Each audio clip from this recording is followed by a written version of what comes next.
Assalamualaikum warahmatullahi wabarakatuh. Hamdan wa syukran lillah. Wassalatu wassalamu ala rasulillah wa ala alihi wa sahbihi wa mawala. Anak-anakku sekalian yang Bapak banggakan, bagaimana kabar kalian semuanya? Semoga kalian selalu dalam lindungan Allah dan selalu dalam keadaan sehat walafiat. Anak-anakku sekalian, pada pertemuan minggu lalu kita sudah membahas tentang cara membaca Quran Surat At-Tin sesuai dengan kaidah tajwid dan makharijul huruf yang jelas. Maka kita lanjutkan kembali pembelajaran pada minggu ini masih berkaitan dengan Quran Surat At-Tin. Kita akan mempelajari makna dan kandungan dari Quran Surat At-Tin tersebut. Oleh karena itu, nanti Bapak akan tampilkan di layar Quran Surat At-Tin beserta artinya, dan kita akan mempelajari setiap makna kandungan dari setiap ayatnya. Oleh karena itu, mari kita mulai pembelajaran kali ini. Baik anak-anak, silakan diperhatikan gambar tersebut sudah ada di layar handphone kalian, smartphone kalian. Untuk ayat yang pertama, kita awali dengan membaca ta'awudz terlebih dahulu. A'udzu billahi minasyaitonir rajim. Aku berlindung kepada Allah dari godaan syaitan yang terkutuk. Bismillahirrahmanirrahim. Dengan menyebut nama Allah yang Maha Pengasih lagi Maha Penyayang. Wattini wazzaitun. Artinya demi buah tin dan buah zaitun. Pada ayat pertama, Allah Subhanahu wa taala bersumpah dengan menyebut buah tin dan buah zaitun. Buah tin dan zaitun merupakan buah-buahan yang banyak tumbuh di jazirah Arab dan biasa dimakan oleh bangsa Arab. Buah tin dan zaitun memiliki banyak manfaat bagi kehidupan manusia. Buah tin ini mengandung banyak nutrisi sehingga baik untuk kesehatan tubuh.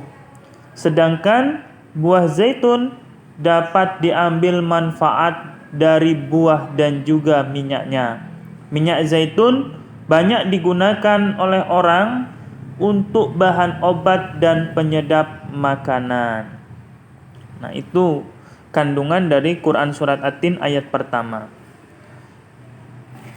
Kemudian ayat kedua, Watturi Sinin. Artinya demi gunung Sinai. Pada ayat kedua, Allah Subhanahu wa taala bersumpah dengan menyebutkan Bukit Sinai. Bukit Sinai atau Bukit Tursina adalah tempat ketika Nabi Musa alaihi salam berjumpa dengan Allah Subhanahu wa taala dan menerima wahyu berupa kitab Taurat. Penyebutan ini menunjukkan kedudukan Nabi Musa alaihi salam yang dekat dengan Allah Subhanahu wa taala. Allah Subhanahu wa taala pernah berbicara secara langsung kepada Nabi Musa alaihi salam, sehingga beliau mendapat julukan Kalimullah, yang artinya adalah orang yang diajak bicara oleh Allah Subhanahu wa taala. Penyebutan ini juga merupakan penegasan bahwa ajaran yang dibawa oleh Nabi Muhammad SAW adalah benar berasal dari Allah Subhanahu wa taala dan meneruskan ajaran para nabi terdahulu. Nah, itulah kandungan Quran Surat At-Tin ayat kedua. Kita lanjutkan ke ayat ketiga. Wa hadzal baladil amin. Artinya dan demi negeri Mekah yang aman ini. Pada ayat ketiga, Allah Subhanahu wa taala memberi penegasan bahwa Allah telah memuliakan negeri Mekah. Negeri tersebut merupakan tempat kelahiran Nabi Muhammad SAW. Selain itu, di sana juga terdapat Ka'bah sebagai kiblat salat umat Islam. Nah, itulah anak-anak kandungan Quran surat At-Tin ayat ketiga. Kita lanjutkan ayat keempat. Laqad khalaqnal insana fi ahsani taqwim. Artinya, sungguh kami telah menciptakan manusia dalam bentuk yang sebaik-baiknya. Nah, pada ayat keempat ini Allah Subhanahu wa taala menegaskan bahwa Dia telah menciptakan manusia dalam bentuk yang paling baik. Hal itu dapat kita lihat dari keadaan manusia, seperti badan kita ini lurus ke atas, cantik parasnya, ganteng parasnya, dan sebagainya. Manusia bukan seperti hewan yang mengambil benda yang dikehendakinya dengan mulutnya. Juga manusia diberikan akal oleh Allah Subhanahu wa taala untuk menerima bermacam-macam ilmu pengetahuan dan juga kepandaian. Dengan akal tersebut, manusia dapat berkreasi dan sanggup menguasai kekayaan alam untuk memenuhi kebutuhannya.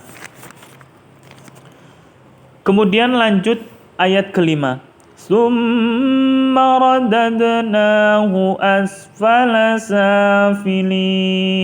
Artinya, kemudian kami kembalikan dia ke tempat yang serendah-rendahnya. Anak-anakku sekalian, pada ayat kelima ini Allah Subhanahu wa taala menegaskan bahwa jiwa manusia ini dapat dikuasai oleh kejahatan. Manusia juga dapat terbenam dalam kesesatan, lupa akan fitrahnya, terpengaruh oleh hawa nafsu, dan terjerumus ke dalam perbuatan dosa. Manusia juga banyak yang melakukan hal-hal yang bertentangan dengan akal sehat dan tidak sesuai dengan fitrahnya. Maka dalam keadaan seperti itulah manusia dapat terjerumus ke tempat yang serendah-rendahnya.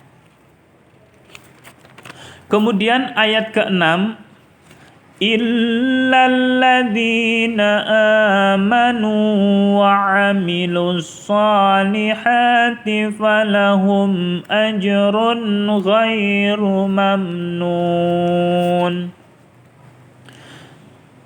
Pada ayat ke-6 ini Allah Subhanahu wa taala mengungkapkan bahwa manusia yang terpelihara dari lembah kehinaan dan dosa adalah orang-orang yang beriman dan mengerjakan kebajikan.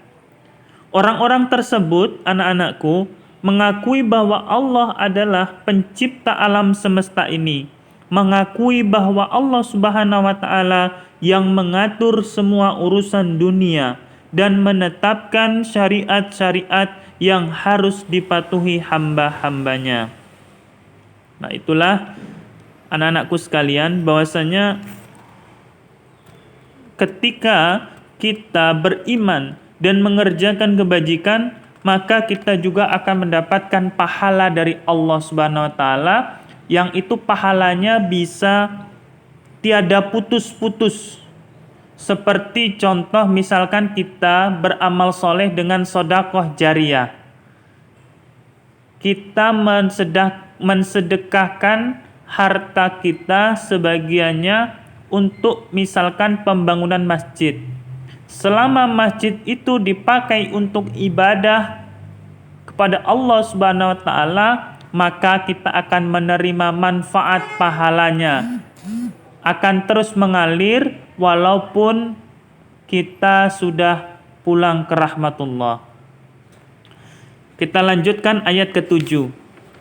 Fama yukadzibuka ba'du biddin Maka apa yang menyebabkan mereka mendustakan tentang hari pembalasan setelah adanya keterangan-keterangan itu?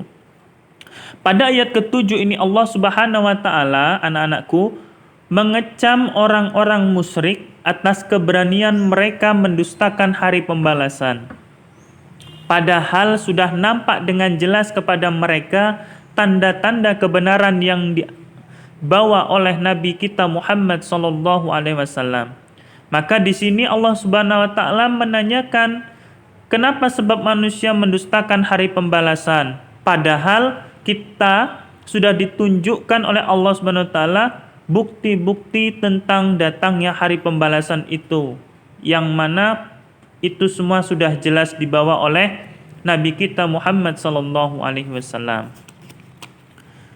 Kemudian ayat yang terakhir, anak-anakku, alaihissallahu bi ahkamil hakimin. Artinya, bukankah Allah hakim yang paling adil? Maka pada ayat ke-8 ini Allah Subhanahu wa taala menambah keterangan yang menguatkan penegasannya dalam bentuk pertanyaan. Bukankah Allah itu hakim yang adil-adil? Bukankah Allah itu hakim yang seadil-adilnya? Itulah, anak-anakku, tujuan Allah Subhanahu wa taala mengadakan hari pembalasan bagi manusia. Hari pembalasan ini bertujuan agar manusia dapat memelihara kedudukan dan kehormatan yang telah disediakan Allah Subhanahu wa taala. Namun anak-anakku, banyak manusia yang jatuh justru ke tempat yang paling rendah karena kebodohannya. Oleh karena kasih sayang Allah Subhanahu wa taala, maka Allah mengutus para rasul kepada manusia, dan para rasul tersebut membawa berita gembira serta syariat-syariat yang menunjukkan kepada mereka jalan yang benar.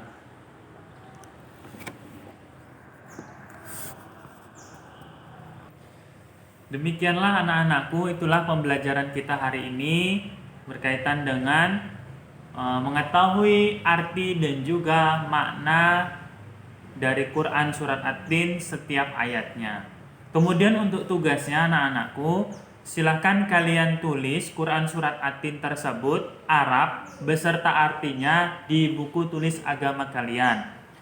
Kemudian kalian foto, ketika sudah selesai kalian kirimkan di grup sesuai dengan kelas kalian masing-masing.